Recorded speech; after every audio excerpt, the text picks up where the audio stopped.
పాకిస్తాన్ మళ్ళీ ఇండియాలో కలవబోతుందా? 1947 లో దేశ విభజన జరిగినప్పుడు పాకిస్తాన్ లో కలిసిపోయిన ఈ సింధు ప్రాంతం మళ్ళీ వార్తల్లోకి వచ్చింది. దానికి కారణం ఢిల్లీలో ఈ సింధు కమ్యూనిటీకి చెందిన వాళ్ళు ఒక ఈవెంట్ ని కండక్ట్ చేశారనమాట.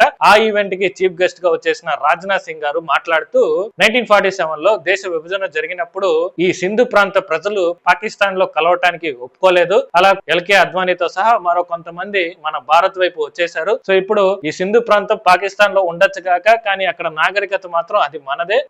రేపు బార్డర్ లో మార్పులు వచ్చి ఈ సింధు ప్రాంతం మళ్ళీ మన ఇండియాలో కలిసిపోవచ్చు, రేపే జరగచ్చు లేదా భవిష్యత్తులో జరగచ్చు అని చెప్పి రాజ్నాథ్ సింగ్ గారు మాట్లాడారు. అయితే ఈ వాక్యాలని పాకిస్తాన్ తీవ్రంగా ఖండించింది. కానీ అక్కడ ప్రజలు మాత్రం పాకిస్తాన్ నుంచి సపరేట్ దేశం కావాలని చెప్పి డిమాండ్ చేస్తున్నారు. ఏది ఈ బలూచిస్తాన్ వాళ్ళు డిమాండ్ చేస్తున్నారు కదా ఎప్పటి నుంచో సపరేట్ దేశం కావాలని. సేమ్ అదే విధంగా సింధు ప్రాంత ప్రజలు కూడా మాకు సపరేట్ దేశం కావాలని డిమాండ్ చేస్తున్నారు అనమాట. సో ఈ విధంగా చూసుకుంటే భవిష్యత్తులో పాకిస్తాన్ ముక్కలవడం ఖాయం అనిపిస్తుంది. కానీ ఈ సింధు ప్రాంతం మన ఇండియాలో కలుస్తుందా లేకపోతే సపరేట్ దేశంగా అవతరిస్తుందా అనేది చూడాలి. సో దీని మీద మీ అభిప్రాయం ఏంటో కామెంట్ చేయండి.